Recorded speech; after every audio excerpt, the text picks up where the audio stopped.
नाजरीन, जैसा कि तुम जानते हो कि हमेशा ऐसे वो ड्रामे थोड़े लैके आए जोड़े बड़े वधिया और बड़ी मेहनत नाल तैयार किए जाते हैं। हमेशा असी मसले मसैल जोड़े ने उन्होंने उजागर करने की पूरी कोशिश की और आलमे के ड्रामा देखते हाँ फ्रॉड।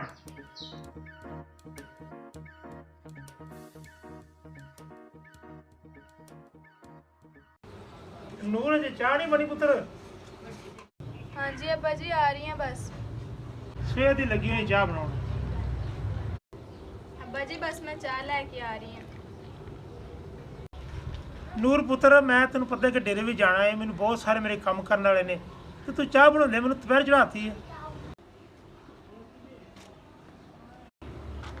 अब्बा जी मैंने पता है तुसी डेरे जाना है। हेलो चाह। ਜਿਉਂਦੀ ਰਹਿ ਮੇਰੀ ਧੀ, ਰਹਿ ਜਾ ਮੇਰੀ ਧੀ। ਗੱਲ ਇਹ ਪੁੱਤਰ, ਤੈਨੂੰ ਪਤਾ ਕਿ ਮੈਂ ਡੇਰੇ ਜਾ ਰਿਹਾ ਵਾਂ ਤੇ ਅੰਦਰੋਂ ਦਰਵਾਜ਼ਾ ਲਾਕ ਲਾ ਲੈਣਾ, ਜਿਹੜਾ ਮਰਜ਼ੀ ਦਰਵਾਜ਼ਾ ਖਟਕਾਵੇ ਪੁੱਤ ਦਰਵਾਜ਼ਾ ਨਹੀਂ ਖੋਲਣਾ।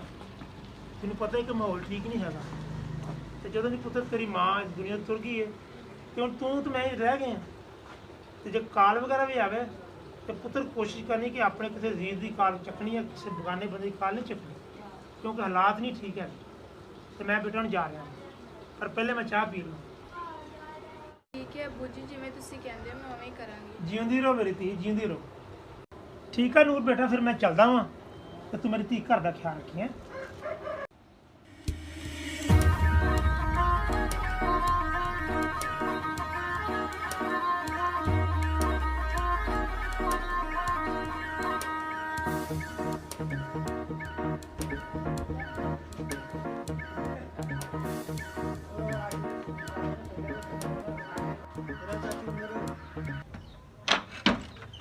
अस्सलाम वालेकुम। कितने गए तायोरी? अब्बा जी डेरे ते गए हुए हैं। डेरे ते गए ना? अच्छा इस तरह कर, फिर अपना भी ख्याल रखी ते आए इन्हू भी मैं स्कूलों लैके आया, इन्हू भी नाल रख, तुसी दो बहन भरा खेलो, मैं चलिया वा डेरे ते, ठीक है?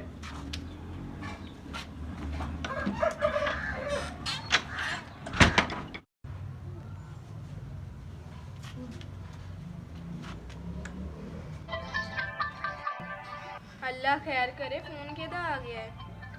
हेलो। जी अस्सलाम वालेकुम। वालेकुम अस्सलाम। ये तो पाकिस्तान की तरफ से शिराज नुमाइंदा बात कर रहा हूँ। हाँ जी। मैडम आपका इनाम निकला, आपको बहुत बहुत मुबारक हो। हाँ जी खैर मुबारक। मैडम आप इनाम नहीं पूछेंगी? हाँ जी क्या ही नाम है? जी मैडम इनाम ये है कि आपको 5 मरले का प्लाट बना दिया जा रहा है। जी। ये तो पाकिस्तान की तरफ से आपको बहुत बहुत मुबारक हो। खैर मुबारक। आपको एक होंडा बाइक भी दी जा रही है साथ में, जी जी। और टच वीवो मोबाइल भी साथ में दिया जा रहा है। हाँ जी। मैडम आपको कुछ ऐसा करना होगा, कुछ हमारे हकूक़ हैं और हम आपको अदा करने होंगे। जी मुझे क्या करना होगा? ये तो पाकिस्तान की तरफ से आपको बहुत बहुत मुबारक हो। जी जी खैर मुबारक। आपके अकाउंट में कुछ रकम होगी? हाँ जी है, मैंने अपने अब्बा जी से रखे हुए हैं पैसे। आपके पास कितनी अमाउंट है? 50-60 हज़ार हैं मेरे पास। मैं आपको नंबर मेंशन करके व्हाट्सएप पे भेज रहा हूँ। जी। मैडम आप काइंडली उस नंबर पर मुझे पैसे ट्रांसफ़र कर दीजिए। ओके जी। हो सके तो अगर कुछ अब्बा जी की रकम पड़ी हो तो वो भी हमें सेंड कर दीजिएगा। जी ठीक। फिर मैं आपको लोकेशन और सारा राब्ता नंबर बताऊंगा, आप वहाँ से जाके राब्ता कीजिएगा और अपना इनाम हासिल कर लीजिएगा। जी ठीक। मैडम आपके पास कोई और तो नहीं है? नहीं नहीं मेरे पास तो कोई नहीं, मेरे अब्बा जी तो डेरे पे गए हुए हैं। चलिए मैडम, Yes. अगर हो सके तो आप अभी मुझे इस चलती कॉल पर मुझे कुछ पैसे ट्रांसफ़र कर दें। जी जी मैं कुछ करती हूँ। जी मैडम आपका वेट कर रहा हूँ।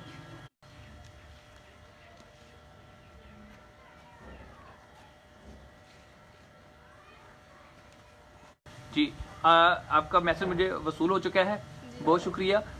आपने मुझे 60,000 रुपया भेज दिया, तो अब आपको थोड़ी देर बाद व्हाट्सएप पर लोकेशन भेजूंगा, अपना नाम हासिल कीजिएगा। बहुत शुक्रिया, अल्लाह हाफिज़। अल्लाह हाफिज़। साडा इनाम निकल आया है, मैं अब्बा जी को खुश करांगी दस के।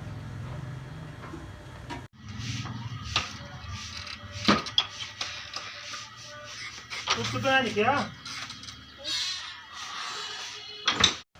इस्माइल कौन सी बार? दादा जी आए। चल मैं अब्बा जी ने दस दी है, साडा बहुत बड़ा इनाम निकले है। हाँ नूर पुत्र की हाल है? ठीक है बोलो तुसी। अच्छा पुत्र को याद नहीं सी मगरों? अब्बा जी भाई उमर ऐसी तो डेरे ते मिले या नहीं?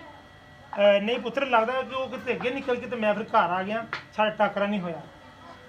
ਅੱਬਾ ਜੀ ਤੁਸੀਂ ਬੈਠੋ, ਮੈਂ ਤੁਹਾਨੂੰ ਖੁਸ਼ਖਬਰੀ ਸੁਣਾਉਣੀ ਹੈ। ਕਿਹੜੀ ਪੁੱਤ ਐਸੀ ਖੁਸ਼ਖਬਰੀ ਜਿਹੜੀ ਤੁਸੀਂ ਮੈਨੂੰ ਸੁਣਾਣੀ ਹੈ?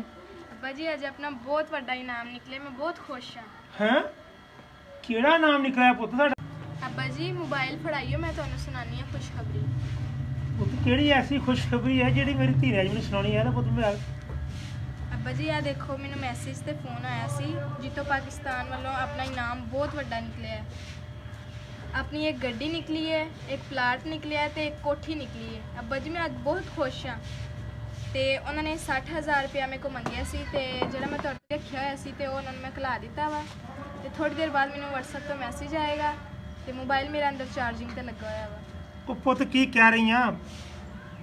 ਉਹ ਇਹ ਲੋਕ ਬਹੁਤ ਵੱਡੇ ਲੁਟੇਰੇ ਨੇ, ਇਹੋ ਜਿਹੇ ਤਾਂ ਰੋਜ਼ਾਨਾ ਹਜ਼ਾਰਾਂ ਲੋਕਾਂ ਨੂੰ ਕਾਲਾਂ ਹੁੰਦੀਆਂ ਨੇ ਪੁੱਤਰ। ਉਹ ਤਾਂ ਬਹੁਤ ਵੱਡਾ ਨੁਕਸਾਨ ਕਰ ਲਿਆ ਆਪਣਾ, ਬਹੁਤ ਵੱਡਾ ਪੁੱਤ ਨੁਕਸਾਨ ਕਰ ਲਿਆ। ਤੈਨੂੰ ਪਤਾ ਹੈ ਕਿ ਪੂਰੇ ਪਾਕਿਸਤਾਨ ਦੇ ਵਿੱਚ ਇਹ ਫਰਾਡੀ ਲੋਕ ਮੌਜੂਦ ਨੇ ਜਿਹੜੇ ਮਾਸੂਮ ਲੋਕਾਂ ਨੂੰ, ਗਰੀਬ ਲੋਕਾਂ ਨੂੰ, ਭੋਲੇ ਭਾਲਾ ਲੋਕਾਂ ਨੂੰ ਲੁੱਟਦੇ ਨੇ। ਪੁੱਤ 60,000 ਰੁਪਇਆ ਤੂੰ ਜ਼ਾਇਆ ਕਰ ਲਿਆ। ਨਾ ਕੋਈ ਪਲਾਟ ਨਿਕਲਿਆ ਆਪਣਾ ਤੇ ਨਾ ਕੋਈ ਪੁੱਤ ਗੱਡੀ ਨਿਕਲੀ। ਨਹੀਂ ਅੱਬਾ ਜੀ ਨਿਕਲਿਆ ਹੈ, ਹੁਣੇ ਹੀ ਦੇਖਿਓ ਆਪਾਂ ਨੂੰ ਮੈਸੇਜ ਆਏਗਾ WhatsApp ਤੇ, ਆਪਾਂ ਫਿਰ ਵਸੂਲ ਕਰਨ ਜਾਵਾਂਗੇ। ਉਹ ਪੁੱਤ ਨਹੀਂ ਮੈਸੇਜ ਆਉਣਾ। ਇੱਕ ਮੇਰਾ ਦੋਸਤ ਸੀ, ਉਹਦੇ ਨਾਲ ਪੁੱਤ ਫਰਾਡ ਹੋ ਚੁੱਕਿਆ ਪਹਿਲੇ। ਤੇ ਤੂੰ ਮੈਨੂੰ ਪਹਿਲਾਂ ਪੁੱਛ ਤੇ ਲੈਂਦੀ ਜਾਂ ਇੰਤਜ਼ਾਰ ਕਰ ਲੈਂਦੀ, ਤੈਨੂੰ ਕਿਹੜੀ ਜ਼ਰੂਰਤ ਸੀ ਪੁੱਤ ਇਤਨੇ ਸਾਰੇ ਪੈਸੇ ਭੇਜਣ ਦੀ, ਇਤਨੀ ਰਕਮ। ਸਾਰਾ ਦਿਨ ਮਿਹਨਤ ਮਜ਼ਦੂਰੀ ਕਰੀ ਦੀ ਜਾ ਕੇ ਸੀ ਤੇ ਕੀ ਸਾਡੇ ਹਾਲਾਤ ਹੈ। ਗੁਰਬਤ ਸਾਡੇ ਘਰ 'ਚ ਬੈਠੀ ਹੋਈ ਆ, ਤੂੰ ਮੈਨੂੰ ਪੁੱਤਰ ਪੁੱਛ ਲੈਂਦੀ ਤੇ ਏਡਾ ਵੱਡਾ ਨੁਕਸਾਨ ਆਪਾਂ ਨਾ ਉਠਾਉਂਦੇ। ਅੱਬੂ ਜੀ ਅਗਰ ਇਹ ਗੱਲ ਸੱਚ ਹੈ ਤੇ ਮੈਂ ਵਾਕਈ ਗਲਤੀ ਕਰ ਬੈਠੀ ਹਾਂ, ਮੈਨੂੰ ਮਾਫ ਕਰ ਦਿਓ। ਜੀ ਨਾਜ਼ਰੀਨ ਨੇ ਛੋਟਾ ਜਿਹਾ ਖਾਕਾ ਪੇਸ਼ ਕੀਤਾ ਸੀ। ਮਕਸਦ ਇਹ ਸੀ ਕਿ ਸਾਡੇ ਪਾਕਿਸਤਾਨ ਦੇ ਵਿੱਚ ਬਹੁਤ ਜ਼ਿਆਦਾ ਫਰਾਡ ਔਰ ਬਹੁਤ ਸਾਰੇ ਫਰਾਡੀ ਮੌਜੂਦ ਨੇ ਜਿਹੜੇ ਮਾਸੂਮ ਲੋਕਾਂ ਨੂੰ ਲੁੱਟਦੇ ਨੇ ਔਰ ਕਾਲਾਂ ਦੇ ਜ਼ਰੀਏ ਜਾਂ ਕਿਸੇ ਨਾ ਕਿਸੇ ਐਸੇ ਤਰੀਕੇ ਦੇ ਨਾਲ ਪਾਕਿਸਤਾਨ ਦੇ ਹਮੇਸ਼ਾ ਆਵਾਮ ਨੂੰ ਲੁੱਟਿਆ ਗਿਆ। ਔਰ ਅੱਜ ਤੱਕ ਨਾ ਸਾਡੀ ਹਕੂਮਤ ਪਾਕਿਸਤਾਨ ਨੇ ਤੇ ਕੋਈ ਐਕਸ਼ਨ ਲਿਆ, ਨਾ ਕਿਸੇ ਕੰਪਨੀ ਨੇ ਐਕਸ਼ਨ ਲਿਆ, ਨਾ ਕਿਸੇ ਜੀਤੋ ਪਾਕਿਸਤਾਨ ਨੇ, ਕਿਉਂਕਿ ਅਕਸਰ ਕਾਲਾਂ ਸਾਨੂੰ ਹੁੰਦੀਆਂ ਨੇ ਔਰ ਬਿਲਕੁਲ ਹਕੀਕਤ ਤੇ ਮਬਨੀ ਸੀ ਵੀਡੀਓ ਬਣਾਉਣ ਦੀ ਕੋਸ਼ਿਸ਼ ਕੀਤੀ ਹੈ। ਹਾਂਜੀ ਅੱਬਾ ਜੀ ਬਿਲਕੁਲ ਸਹੀ ਕਹਿ ਰਹੇ ਨੇ। ਮੈਂ ਵੀ ਨਾਜ਼ਰੀਨ ਨੂੰ ਇਹੀ ਕਹਿਣਾ ਚਾਹਾਂਗੀ ਕਿ ਉਹ ਕੋਈ ਵੀ ਰੋਂਗ ਨੰਬਰ ਜਾਂ ਮੈਸੇਜ ਨਾ ਅਟੈਂਡ ਕਰਨ, ਕਿਉਂਕਿ ਇਹਦੇ ਵਿੱਚ ਧੋਖਾ ਹੈ ਤੇ ਫਰਾਡ ਹੈ। ਸਾਡਾ ਵੀਡੀਓ ਬਣਾਉਣ ਦਾ ਮਕਸਦ ਇਹੀ ਸੀ ਕਿ ਹਰ ਕੋਈ ਇਹਨਾਂ ਤੋਂ ਬਚੇ, ਆਪਣੇ ਇੰਜ ਰਕਮ ਕਿਸੇ ਨੂੰ ਨਾ ਭੇਜੇ। ਮੈਂ ਵੀ ਕਹਿਣਾ ਚਾਹਾਂਗੀ ਕਿ ਸਾਡੇ ਚੈਨਲ ਨੂੰ ਲਾਈਕ ਵੀ ਕਰੋ, ਸਬਸਕ੍ਰਾਈਬ ਵੀ ਕਰੋ ਤੇ ਸ਼ੇਅਰ ਵੀ ਕਰੋ। ਔਰ ਬਿਲਕੁਲ ਸਾਡੇ ਚੈਨਲ ਨੂੰ ਸਬਸਕ੍ਰਾਈਬ ਔਰ ਲਾਈਕ ਜ਼ਰੂਰ ਕਰਨਾ। ਨਾਜ਼ਰੀਨ ਫਿਰ ਮਿਲਾਂਗੇ ਨਵੀਂ ਵੀਡੀਓ ਦੇ ਨਾਲ ਕਿਸੇ ਅੱਛੇ ਜਿਹੇ ਟੌਪਿਕ ਦੇ ਨਾਲ, ਤਾਂ ਕਿ ਜਿਤਨੇ ਵੀ ਮਸਲੇ ਮਸਾਇਲ ਉਹਨਾਂ ਨੂੰ ਉਜਾਗਰ ਕੀਤਾ ਜਾਵੇ। ਇਹਦੇ ਨਾਲ ਹੀ ਸਾਨੂੰ ਦਿਓ ਇਜਾਜ਼ਤਾਂ। ਦੇਖਦੇ ਰਹਿਣਾ 9 to 3 TV। ਅੱਲਾ ਨਿਗਹਿਬਾਨ।